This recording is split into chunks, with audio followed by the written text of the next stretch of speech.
सलाम दोस्तों, मैं हूं उमैस मुनीर। आप देख रहे हैं हमारा यूट्यूब चैनल। दोस्तों, भारत से आज़ादी के तलबगार सिख भाई जिन्होंने आलमी तौर पे अब बहुत बड़ा एक छक्का मारा है और बैनुल-अक़वामी पहली एम्बेसी कायम कर ली है द रिपब्लिक ऑफ खालिस्तान के नाम से। क्या भारत अब दो टुकड़े होने जा रहा है? क्योंकि जो खालिस्तान की तहरीक है, जो कि भारत से आज़ादी मांगते हैं, वो कहते हैं कि पंजाब के अंदर एक जगह जो कि हमारी होनी चाहिए, वो अब आलमी तौर पर इस्टेब्लिश करना शुरू हो चुके हैं। एक अलग से मुल्क उनका माना जा रहा है आलमी सतह के ऊपर। ये जो एम्बेसी बनाई गई है, ये कहां पर बनाई गई है? और इंडियन मीडिया के ऊपर एक साइबर अटैक भी किया गया, वो भी खालिस्तान के जो लोग हैं उनकी जानिब से रिपोर्टेडली बताया जा रहा है कि किया गया, और गोदी मीडिया को हैक करके उसके ऊपर ये जुमला चलाया गया। सब कुछ बंद हो गया, लेकिन ये जुमला चलता रहा कि we will fight until the freedom of Khalistan. और इसके बाद सवाल जो उठ रहा है वो ये कि क्या वाकई अब भारत के दो टुकड़े होंगे, बिल्कुल वैसे ही जैसे पाकिस्तान के किए गए थे। अब इनके अपने जो फ्रीडम फाइटर्स हैं वो इनके साथ क्या करने जा रहे हैं, 17 अगस्त को क्या बड़ा होने जा रहा है, इस सब पे गुफ्तगू करेंगे। और साथ ही साथ आपको ये भी बताएंगे कि Israeli prime minister Netanyahu Modi को बचाने के लिए मैदान में आ चुके हैं और उन्होंने इस बात की तस्दीक भी कर दी है कि हाँ, इजराइल के दिए हुए हथियार ही ऑपरेशन सिंदूर के अंदर पाकिस्तान के खिलाफ इस्तेमाल हुए थे। यानी कि इनडायरेक्टली ये कहा गया कि इजराइल ने पाकिस्तान के ऊपर हमला किया था या फिर करवाया था या फिर भारत की मदद की थी इस हमले के अंदर। पहली दफा इसकी तस्दीक आई है और बहुत ही ज्यादा फख्र से ये बात रिपोर्ट की जा रही है, बताई जा रही है। इसका भी जरा सा पोस्टमार्टम इस वीडियो के अंदर किया जाएगा, लेकिन उससे पहले हमारी आपसे 10 गुजारिश है कि इस चैनल को लाइक कीजिए, सब्सक्राइब कीजिए और बेल आइकन को लाजमी दबा दीजिए ताकि हर नई आने वाली वीडियो आप तक बर वक्त पहुंच सके। दोस्तों, भारत ने सोचा था कि हम लोग सिखों को कत्ल करके, उनकी आवाज दबाकर, उनके ऊपर मारपीट, हर तरह का तशद्दुद करके इनकी जो तहरीक है उसको मार देंगे। लेकिन उन्हीं सिखों ने कुछ अक्लमंदी का मुजाहिरा करते हुए आलमी तौर पर अपना जो प्लेटफॉर्म है वो कायम किया और सिख फॉर जस्टिस के नाम से ये जो यूनियन बनाई गई, उसने पूरी दुनिया के अंदर उनकी तहरीक को चार चांद लगा दिए हैं, इस्टेब्लिश कर दिया है। खासकर कनाडा के अंदर और यूएसए के अंदर भी एक बहुत बड़ी खबर जो रिसेंटली सामने आई थी वो ये थी कि जो गुरु पतवंत सिंह है, जो कि इस सारी तहरीक के रूह रवा हैं, खालिस्तान तहरीक के एक अहम तरीन रुकन हैं और रहनुमा भी हैं, जो कि हरदीप सिंह नजर के बाद इस तमाम तर मामलात को देख रहे हैं। उनको डोनाल्ड ट्रंप ने खुसूसन लेटर लिखा और ख़त लिखकर उसके अंदर कहा गया कि हम लोग जो है वो अपने शहरियों की हिफाजत करते हैं, मतलब कि उनके हक के अंदर उनको सपोर्ट किया। और ये वही गुरु पतवंत सिंह है जिनके ऊपर हमला भी करवाया गया है। भारत की जानिब से उनको ही दहशतगर्द भी डिक्लेयर किया जा चुका है और उसके बाद फिर केस जो चला वो तो अलग बात है, लेकिन इनको भारत के अंदर दहशतगर्द डिक्लेयर किया गया, लेकिन अमेरिका के अंदर अमेरिकी सदर उनको सपोर्ट कर रहे हैं। तो ये एक वाज़ेह तौर पे पैगाम था। लेकिन अब हुआ ये है कि एक एम्बेसी कनाडा के सूबे सूरी के अंदर बनाई गई है और वहाँ पे एक गुरुद्वारा था, उसको ही कन्वर्ट करके द रिपब्लिक ऑफ खालिस्तान के नाम से लेबल कर दिया गया है और एक एम्बेसी जो है वो कायम कर ली गई है, एक सिफारत खाना कायम कर लिया गया है। ये सिर्फ उन्हीं आप यूँ समझ लीजिए कि एंटिटीज़ का होता है जो कि एक कंट्री होती है, मतलब ममालिक का हुआ करता है। खालिस्तान का ये बनाकर ये दुनिया को पैगाम देना है कि हम भी एक मुल्क हैं, और कनाडा के अंदर ये बना है और इरादा ये है कि बहुत से दीगर ममालिक के अंदर भी इसको बनाया जाएगा।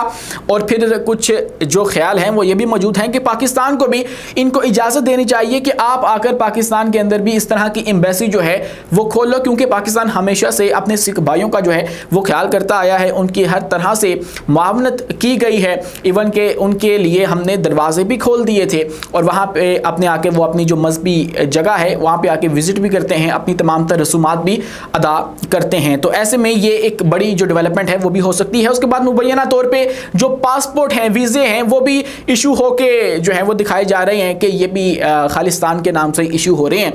लेकिन ये एक अलामती तौर पे एम्बेसी कायम की गई है और ये एक बहुत बड़ा मैसेज है, खासकर ऐसे माहौल के अंदर जब अमेरिकी सदर जो भारत है उसके ऊपर बरस रहे हैं, उसके ऊपर रोज़ाना की बुनियाद के ऊपर जो हैं वो धमाके किए जा रहे हैं। तो ऐसे में फिर अमेरिकी सदर ने जो खालिस्तान के रहनुमा हैं उनको ख़त लिखकर भी यही हासिल किया था कि भारत को मैसेज दिया जाए कि भाई हम ये भी करवा सकते हैं, हम आपके मुल्क के अंदर इन्हीं सिखों को एम्पावर करके इनके हाथों से आपके दो टुकड़े भी करवा सकते हैं। ये पैगाम देना मकसूद था अमेरिका की जानिब से, शायद इसीलिए ये काम करवाया गया था और ख़त जो है वो लिखा गया था। लेकिन ये वाज़े तौर पे बात जो है वो सामने आ चुकी है कि अब जो खालिस्तान की तहरीक है वो महज एक अलामती तहरीक नहीं रही है, और अब जो सिख हैं वो मज़ीद जुल्म बर्दाश्त नहीं करेंगे। वो इतने ताकतवर हो चुके हैं कि वो आपका मुकाबला करेंगे, और आप बेशक उनको कत्ल कीजिए, आप बेशक उनके खिलाफ साजिशें कीजिए, उनको दहशतगर्द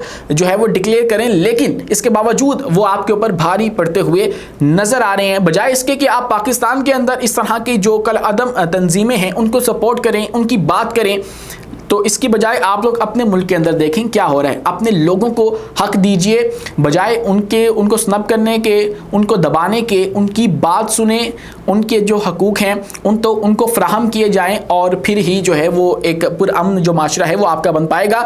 अदरवाइज़ पाकिस्तान को क्रिटिसाइज़ करने से, पाकिस्तान के ऊपर इस तरह के हमले करवाने से, प्रॉक्सी वार पाकिस्तान के खिलाफ लॉन्च करने से आपका कुछ भी भला इसके अंदर नहीं होगा। दोस्तों, इसी के साथ एक चीज़ रिपोर्ट हो रही है, और वो ये है कि खालिस्तान की जानिब से भारतीय मीडिया के ऊपर, गोदी मीडिया के ऊपर एक साइबर अटैक किया गया है। और उस साइबर अटैक के अंदर आप देख सकते हैं कि इंडिया टुडे की जो स्क्रीन है वो अचानक से ऑफ हो जाती है, और ऑफ होने के बाद उस स्क्रीन के ऊपर एक जो इमेज चलता है उसके ऊपर ये लिखा होता है कि we will fight until the freedom of Khalistan.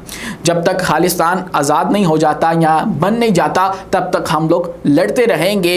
Clearly अगर ये बात बिल्कुल ठीक है, if it is not edited form of video, तो फिर जो ये अटैक है वो खालिस्तान के जानिब से ही किया गया है, और वो इस वाली फील्ड के अंदर, इस शोबे के अंदर भी आगे इनसे निकल चुके हैं कि वो इनके गोदी मीडिया को भी हैक करने की सलाहियत इस वक्त रखते हैं। दोस्तों, इसी के साथ जो भारत है उसके लिए जो इजराइल है वो खुलकर सामने आ रहा है, बिल्ली थैले से बाहर आ रही है। हमें तो ये पता था कि हमारे ऊपर जो हमला हुआ उसके अंदर इजराइल के हथियार इस्तेमाल हुए, खासकर जो ड्रोन्स हैं वो इजराइल के ड्रोन्स थे, और हेरोप ड्रोन्स आप सब ने देखे उनके ऊपर। फिर अब जो इजरायली प्राइम मिनिस्टर हैं नेतन्याहू, उनके साथ मुलाकात की गई है। तिल अबीब के अंदर जो मौजूद भारतीय सफ़ीर है उसने मुलाकात की, और बहुत से सहाफ़ी भी मौजूद थे वहाँ पर। उन्होंने खामोशी तोड़ी और उन्होंने बताया कि जो असला हमने पहुँचाया था भारत को वो वेल इस्टेब्लिश था, मतलब कि वो वार प्रूवन था, जंगों के अंदर इस्तेमाल हुआ था, और ये एक तरह से फड़ी मारी गई है। और बड़े फ़ख्र से बताया गया है कि भाई जो हमने ड्रोन्स दिए आपको वो तो बहुत जदीद थे, और उन्होंने बड़ा ही अच्छा काम किया, वेल वर्कड इन ऑपरेशन सिंदूर, ये उन्होंने कहा है। उनके हवाले से रिपोर्ट किया जा रहा है। लेकिन हकीकत क्या है दोस्तों, ये वही ड्रोन्स हैं जिनको हमारी अफवाज ने नहीं, हमारी आवाम ने छतों पे चढ़ के देखा और उसके बाद उनको अपने असले से गिराया, जिनको ये कह रहे हैं कि बहुत ही कमाल का असला जो है वो हमने भेजा था। हाँ, वो ड्रोन्स अच्छे थे, हमने उनके लिए अपना जो दिफाई निज़ाम है वो भी एक्टिव नहीं किया, वो इतने अच्छे थे। हाँ, ड्रोन्स होते अच्छे हैं, लेकिन पाकिस्तानियों के सामने जो है वो नाकाम हो गए थे, बताना ये मकसूद है। और पाकिस्तानियों ने जिस तरह से आगे बढ़ के अपनी फोर्सेस के साथ शाना बशाना खड़े होके अपनी राइफल्स निकाल के उनको शॉट डाउन किया था, वो अगर इमेजेस उनको दिखाई जाएं तो हो सकता है उनके बयान के अंदर कुछ तब्दीली आपको देखने को मिले। इसी के साथ वो मोदी को बचाने के लिए भी आगे आ चुके हैं। सहाफ़ियों ने सवाल किया भारत के हवाले से, जिस तरह से इस वक्त भारत और अमेरिका के दरमियान कशीदगी बढ़ चुकी है, तो उसके ऊपर उन्होंने कहा कि मैं ट्रंप को मैनेज करने का तरीका बताऊंगा। किसको बताऊंगा? मोदी को बताऊंगा, और उनको मैं प्राइवेटली बताऊंगा, खुफिया तौर पे ये तरीका जो है वो बताया जाएगा। अब यहाँ पे सवाल ये उठता है कि वो कौन सा खुफिया तरीका है जो कि इजराइल के पास मौजूद है और अमरीकी सदर को कंट्रोल करने का तरीका है। तो इसके ऊपर उन्होंने ये भी कहा कि दोनों मेरे दोस्त हैं, अमेरिका भी मेरा दोस्त है, भारत भी मेरा दोस्त है, और इन दोनों की लड़ाई नहीं होनी चाहिए, जो कि at the end of the story नहीं होगी। ये दोनों आपस में हाथ मिला लेंगे और दोबारा से अपनी जो जुल्म है वो शुरू कर देंगे। लेकिन फ़िलहाल के लिए उन्होंने कहा मैं खुफिया तौर पे वो तरीका जो है वो बताऊंगा। अब वो तरीका जो मुझे समझ में आता है वो तो यही है कि जिस तरह से जेफरी एप्स्टीन के ज़रिए ये लॉबिंग करते हैं, अपने एसेट्स को छोड़ते हैं इवन के अमेरिका के अंदर, और वहाँ पे लॉबिंग करके पैसा फेंक कर उनको रिच करके, उनको शोहरत दिलवा के, उनके सिस्टम के अंदर पेनिट्रेट करवा के जो बड़े बड़े लोग हैं उनकी वीडियोस बनाई जाती हैं, उनको रिकॉर्ड किया जाता है खुफिया तौर पे, और उसके बाद उनको बेनिफिट दिलवा के फिर उनसे अपना काम लिया जाता है। हो सकता है यही मशवरा जो है वो भारत को भी दें कि भाई आप लोग भी इसी तरह अपने एसेट्स के ऊपर काम करो, अमेरिका के अंदर लॉबिंग करो, जिस तरह से अमेरिकी सदर हमारे शिकंजे के अंदर हैं। मतलब देखिए कि जेफरी एप्स्टीन वाली स्टोरी मैं रिसेंटली पढ़ा था, वो मामला इतना ज़्यादा गहरा है कि उसके अंदर अमेरिकी सदर अभी भी फंसा हुआ है, ट्रंप भी उसके अंदर इन्वॉल्व है, तो हो सकता है कि वही जेफरी एप्स्टाइन जो कि इजराइल का जासूस था, उसके ही ज़रिए ट्रंप को कंट्रोल इस वक्त किया जाता हो। इससे पिछले सुदूर के लिए कोई और एसेट हो इनका जिसके ज़रिए इन्होंने ये काम लिया हो। जेफरी एप्स्टाइन तो एक है जो कि एक्सपोज हो गया, पूरी दुनिया के सामने उसकी कहानी आ गई, लेकिन इसके अलावा और कितने हैं? क्या यही वो तरीका है जिसके ज़रिए अमेरिका इजराइल की मदद नहीं रोक सकता है? चाहकर भी उसको इजराइल को सपोर्ट करना ही पड़ता है।